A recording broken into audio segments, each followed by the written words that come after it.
Rebel star Prabhas, sensational director Prashanth Neel కాంబోలో వచ్చిన Salaar super hit talk అలాగే వందల కోట్ల కలెక్షన్స్ తో బాక్స్ ఆఫీస్ దగ్గర దుమ్ము దులిపేసింది. ఓటీటీలో స్ట్రీమింగ్ అవుతోంది కాబట్టి థియేట్రికల్ రన్నింగ్ దాదాపు పూర్తి కావచ్చినట్టే. ఇక డిజిటల్ ప్లాట్ఫామ్ లోనూ సలార్ చూసిన రెబెలియన్స్ ఆ వీడియోలతో సోషల్ మీడియాలో సందడి చేస్తున్నారు.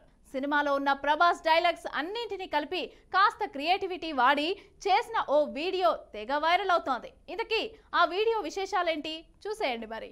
ప్రభాస్, ప్రశాంత్ నీల్ కాంబోలో వచ్చిన action and emotional entertainer Salaar. కొద్ది కాలంగా సరైన సినిమా లేక ఇబ్బంది పడుతున్న ప్రభాస్ కి డార్లింగ్ కట్అవుట్ రేంజ్ మూవీ పడాలని కోరుకున్న ఫ్యాన్స్, ఆడియన్స్ కి ఈ సినిమా మంచి కిక్ ఇచ్చింది. వరల్డ్ వైడ్ 700 కోట్లకు పైగా కలెక్ట్ చేసి అందరికీ లాభాలు తెచ్చిపెట్టింది. ఇండియాలోనే కాదు, అమెరికాలో కూడా మంచి రెస్పాన్స్ వచ్చింది. జపాన్తో పాటు లాటిన్ అమెరికా, స్పానిష్ భాషల్లోనూ డబ్ చేసి మరి మార్చి 7న రిలీజ్ చేయబోతున్నారు. జనవరి 19న మిడ్ నైట్ నుండి ఓటీటీలో స్ట్రీమింగ్ అవుతుంది. అయితే ఈ సినిమాలో ప్రభాస్ కి ఎమోషన్స్ ఎక్కువ, డైలాగ్స్ తక్కువ అనే కామెంట్స్ వచ్చిన సంగతి తెలిసిందే. సలార్లో ప్రభాస్ చెప్పిన అన్ని డైలాగులను కలిపి ఒక వీడియో చేశారు.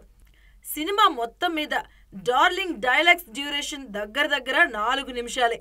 దాన్ని 2 నిమిషాల 35 సెకండ్లకు కుదించి సోషల్ మీడియాలో షేర్ చేశారు ఫ్యాన్స్. దీంతో పార్ట్ 2లో అయినా కాస్త డైలాగ్స్ పెంచు ప్రశాంత్ నీల్ మామ అంటూ ఫన్నీ కామెంట్స్ చేస్తూ ఈ వీడియోను తెగ వైరల్ చేస్తున్నారు ప్రభాస్ ఫ్యాన్స్.